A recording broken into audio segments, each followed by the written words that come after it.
نبی کریم صلی اللہ علیہ وآلہ وسلم نے فرمایا، عمل نیت سے ہی صحیح ہوتے ہیں،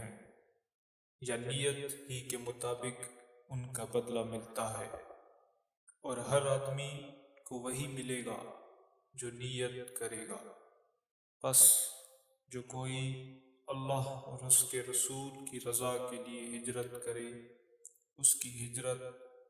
اللہ اور اس کے رسول کی طرف ہوگی،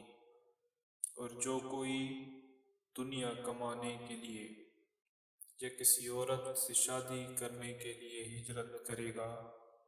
تو اس کی ہجرت انہی کاموں کے لیے ہوگی۔